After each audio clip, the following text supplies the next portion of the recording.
Welcome back to Xylem learning. Xylem ലേണിംഗിന്റെ പുതിയൊരു ക്ലാസ്സിലേക്ക്, മലയാള ക്ലാസ്സിലേക്ക്, ശ്രുതി ടീച്ചറിന്റെ ക്ലാസ്സിലേക്ക് എല്ലാവർക്കും സ്നേഹ സ്വാഗതം. അപ്പൊ എന്റെ മക്കൾ എല്ലാവരും നമ്മുടെ ക്ലാസ്സുകളൊക്കെ കാണുന്നുണ്ട് എന്ന് തന്നെ ടീച്ചർ വിശ്വസിക്കുകയാണ്. ഇപ്പോ ഒരുപാട് മാറ്റങ്ങൾ അല്ലെങ്കിൽ ഒരുപാട് ബുദ്ധിമുട്ടുകൾ നമ്മൾ അനുഭവിക്കുന്ന ഒരു സമയമാണ് അല്ലേ. കാരണം പാഠപുസ്തകമൊക്കെ മാറിയിട്ടുണ്ട്. അത് നമ്മുടെ പരീക്ഷയെ എങ്ങനെ ബാധിക്കും? പ്രീവിയസ് ഇയർ ക്വസ്റ്റ്യൻ പേപ്പർ എടുത്ത് പരിശോധിക്കാൻ നമുക്ക് കയ്യിൽ പ്രീവിയസ് ഇയർ ക്വസ്റ്റ്യൻ പേപ്പർ ഒന്നും ഇല്ല അല്ലേ. പാഠപുസ്തകം മാറിയ സമയത്ത് ആദ്യമായിട്ടാണ് നിങ്ങൾ പരീക്ഷ എഴുതാൻ പോകുന്നത്. അപ്പോൾ ഒരു തരത്തിലുള്ള മോഡൽ ക്വസ്റ്റ്യൻസും നമ്മുടെ കയ്യിൽ ഇല്ല. അപ്പോൾ പാഠപുസ്തകം മാറ്റം പരീക്ഷയെ ബാധിക്കുമോ എന്ന ആശങ്ക പലർക്കും ഉണ്ടാവാനുള്ള സാധ്യത ഉണ്ട് എന്നുള്ളത് കൊണ്ടാണ് ടീച്ചർ ഇങ്ങനെ ഒരു വീഡിയോ ആയിട്ട് വന്നിരിക്കുന്നത്. അപ്പോൾ എൻ്റെ മക്കളോട് ടീച്ചർക്ക് പറയാനുള്ളത്, സാധ്യത ഉണ്ടോ എന്ന ചോദ്യത്തിന് സാധ്യത ഇല്ലാതല്ല. കാരണം എന്താണ്? ഇപ്പൊ ടീച്ചർ പറഞ്ഞത് തന്നെയാണ് അല്ലെ, മുൻവർഷ ചോദ്യങ്ങളൊന്നും എവിടെയും കിട്ടില്ലല്ലോ. സത്യല്ലേ? ഇല്ലെങ്കിൽ നമ്മുടെ യൂട്യൂബില് ഗൂഗിളിലൊക്കെ ഒന്ന് സെർച്ച് ചെയ്ത് നോക്കിയാൽ previous year question Malayalam, English ഓരോ വിഷയത്തിനും നമുക്ക് അങ്ങനെ ചെയ്ത് നോക്കിയാൽ മുൻവർഷ ചോദ്യങ്ങൾ, അതിൻ്റെ ആൻസർ കീ ഒക്കെ നമുക്ക് കിട്ടുമായിരുന്നു. പക്ഷേ ഇത് ഒരു മോഡലും ഇല്ല. എങ്ങനെയായിരിക്കും പരീക്ഷ? പുസ്തകം മാറിയതുപോലെ തന്നെ ക്വസ്റ്റ്യൻ പേപ്പറിലും ചില മാറ്റങ്ങളൊക്കെ അവർ കൊണ്ടുവരാൻ സാധ്യതയുണ്ട് അല്ലേ. പക്ഷെ നമ്മൾക്ക് ചെയ്യാനുള്ളത് ഒരു കാര്യമാണ്. ടീച്ചർ ഒരു ഉദാഹരണമായിട്ട് പറയാണ്.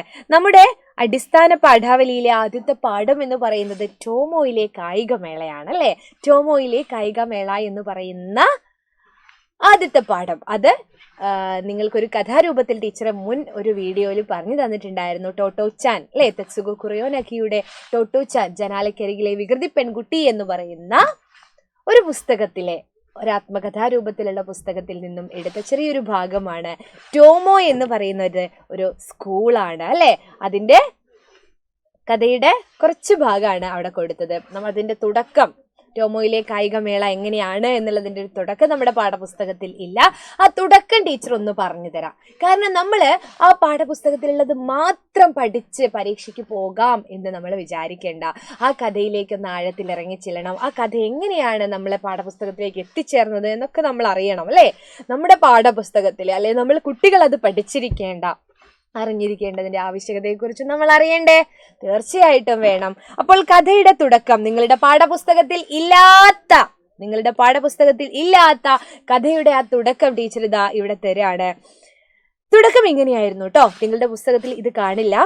നവംബറിലെ 3-ാമത്തെ ദിവസമാണ് വാർഷിക കായികമേളയ്ക്കായി നിശ്ചയിക്കപ്പെട്ടിരുന്നത്. മാസ്റ്റർ ആ ദിവസം തിരഞ്ഞെടുത്തത് നീണ്ട ഗവേഷണങ്ങൾക്ക് ശേഷമായിരുന്നു.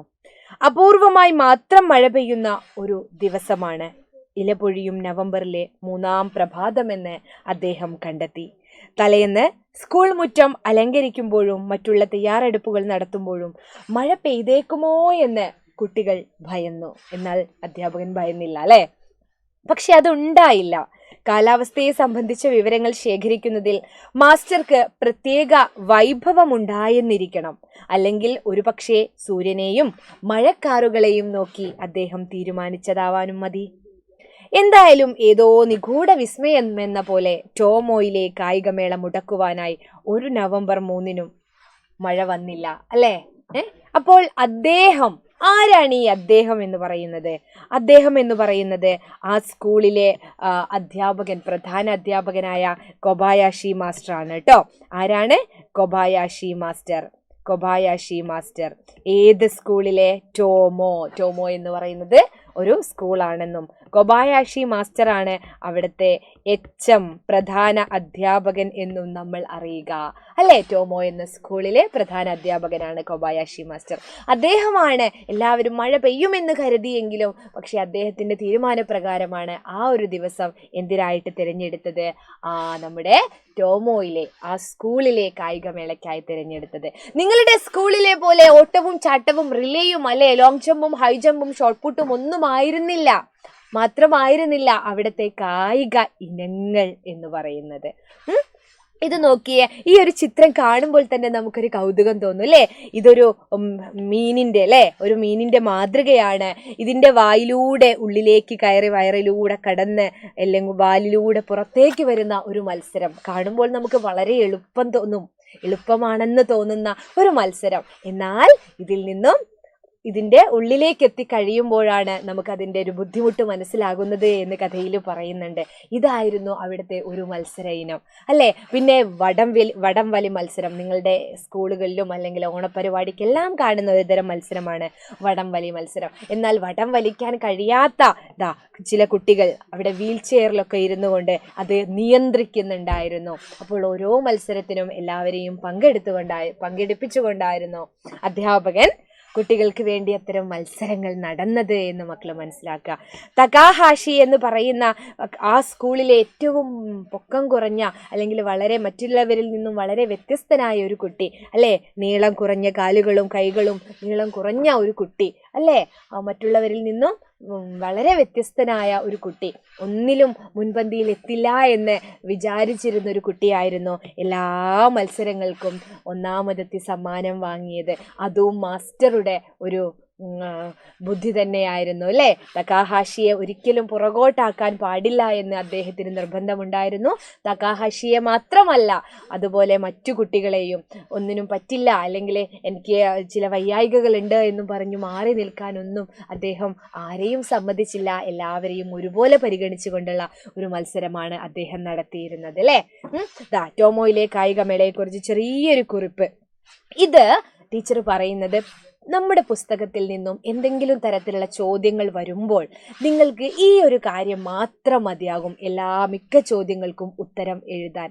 അപ്പോൾ അതാണ് ടോമോയിലെ കായികമേളയുടെ പ്രത്യേകതകൾ അല്ലേ. എങ്ങനെയായിരുന്നു എന്ന് നിങ്ങൾ അറിയുക. ഇത് ഒരു ചോദ്യത്തിനുള്ള ഉത്തരമല്ല. ആ പാഠഭാഗത്തിൽ നിന്നും ഏതെങ്കിലും ചോദ്യം വന്നാൽ നിങ്ങൾക്ക് ഈ ഒരു ഭാഗം അറിഞ്ഞു കഴിഞ്ഞാൽ നിങ്ങൾക്ക് അതിനുള്ള ഉത്തരം എഴുതാൻ പറ്റും. മനസ്സിലാക്കുക. ടീച്ചർ വിശദമായിട്ടല്ല, ചുരുക്കി പറഞ്ഞ കാര്യം ഒന്ന് എഴുതുന്ന രൂപത്തിലേക്ക് ഒന്ന് പറഞ്ഞു തരികയാണ്.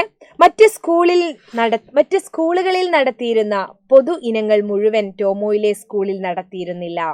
സ്കൂളിലെ പ്രധാന അധ്യാപകൻ കൊബായാഷി മാസ്റ്റർ അവരുടെ സ്കൂളിനായി പ്രത്യേകം രൂപകൽപ്പന ചെയ്ത ഇനങ്ങളാണ് ആ സ്കൂളിൽ നടത്തിയത്. സ്കൂളിൽ നിന്നും ലഭ്യമായ വില കുറഞ്ഞ സാധനങ്ങൾ ഉപയോഗിച്ച് നിർമ്മിച്ച കളിയുപകരണങ്ങളാണ് ഉപയോഗിച്ചിരുന്നത്. ഭിന്നശേഷിയുള്ളവരുൾപ്പെടെ സ്കൂളിലെ എല്ലാ കുട്ടികൾക്കും പങ്കെടുക്കാൻ അവസരം ലഭിച്ചു.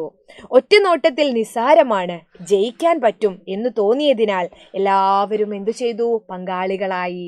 നമ്മൾ പറഞ്ഞു അല്ലേ, മീൻവായിലോട്ടം. ആ മീനിൻ്റെ ഉള്ളിലൂടെ എല്ലാവർക്കും ഇത് എളുപ്പമല്ലേ എന്ന് കരുതി എല്ലാവരും പങ്കെടുക്കും. പക്ഷെ അതിൽ പങ്കെടുക്കുമ്പോഴാണ് അതിൻ്റെ ഒരു ബുദ്ധിമുട്ട് മനസ്സിലാവുന്നത്. പക്ഷേ ഒറ്റനോട്ടത്തിൽ എളുപ്പമാണെന്നുള്ളത് കൊണ്ട് എല്ലാവരും അതിൽ പങ്കാളികളായി അല്ലേ. എല്ലാ കളികളും ഒറ്റനാട്ടത്തിൽ ലളിതമെന്ന് തോന്നിയതിനാൽ വിജയം കിട്ടുമെന്ന പ്രതീക്ഷയിൽ എല്ലാ കുട്ടികളും പങ്കെടുത്തു. ഇത് നോക്കൂ മക്കളെ, ഭിന്നശേഷിക്കാർക്കും പങ്കെടുക്കാവുന്ന ഇനങ്ങൾ രൂപകൽപ്പന ചെയ്തു. ഭിന്നശേഷിയുള്ളവർക്ക് പങ്കെടുക്കാൻ കഴിയാത്ത വടംവലി മത്സരം നിയന്ത്രിക്കുക, ജഡ്ജ് എന്നീ നിലകളിൽ അവർക്ക് അവസരം നൽകി അല്ലേ. ആരെയും ഒഴിവാക്കാതെയും മാറ്റി നിർത്താതെയും എല്ലാ കുട്ടികൾക്കും പങ്കെടുക്കാവുന്ന വിധത്തിലായിരുന്നു കൊബായാഷി മാസ്റ്റർ ടോമോ സ്കൂളിലെ കായികമേള നടത്തിയത്. അതാണ് ഇവിടെ പറയുന്നത്. അപ്പോൾ ഒരു കാര്യം നിങ്ങൾക്ക് മനസ്സിലായി, നിങ്ങളുടെ സ്കൂളുകൾ പോലെയുള്ള ഒരു സ്കൂളായിരുന്നില്ല, അല്ലെങ്കിൽ ഇന്ന് കാണുന്ന ഒരു സ്കൂൾ പോലുള്ള ഒരു സ്കൂളായിരുന്നില്ല ടോമോ എന്ന് പറയുന്നത്. ആ കഥ വായിക്കുമ്പോൾ നിങ്ങൾക്കത് മനസ്സിലായില്ലെങ്കിലും ടോട്ടോച്ചാൻ എന്ന് പറയുന്ന പുസ്തകം വായിക്കണമെന്ന് ടീച്ചർ ഒരുപാട് തവണ പല വീഡിയോയിലൂടെ നിങ്ങളോട് പറഞ്ഞിട്ടുണ്ട്. അപ്പോൾ മക്കൾ മനസ്സിലാക്കുക, നമ്മുടെ വായന നമ്മുടെ എഴുത്തിലേക്കും അതുപോലെ തന്നെ ഒരു കാര്യത്തെക്കുറിച്ച് സംസാരിക്കാനും പാഠപുസ്തകങ്ങൾക്ക് അപ്പുറത്ത് നിന്ന് ചോദ്യങ്ങൾ വന്നാലും നിങ്ങൾക്ക് എഴുതാൻ പറ്റും എന്നുള്ള ഒരു ഉറപ്പ് ടീച്ചർ തരാണ്. അതിന് ഞങ്ങളുണ്ടാവും കൂടെ എക്സ്ട്രാ ഇത്തരം പോയിന്റുകൾ അല്ലേ. ആ കഥയുടെ തുടക്കമൊന്നും നിങ്ങൾ വായിച്ചിട്ടുണ്ടാവില്ല, ആ പുസ്തകം വായിച്ചവർക്ക് അറിയാമായിരിക്കും അല്ലേ. അതൊക്കെ കൊണ്ടാണ് ഇന്ന് ടീച്ചർ വന്നിരിക്കുന്നത്. അപ്പോൾ ഇതുപോലുള്ള നിങ്ങൾക്ക് ഉപകാരപ്രദമാകുന്ന മറ്റ് വീഡിയോകളുമായിട്ട് ടീച്ചർ വീണ്ടും വരാം. അതുവരേക്കും ബൈ.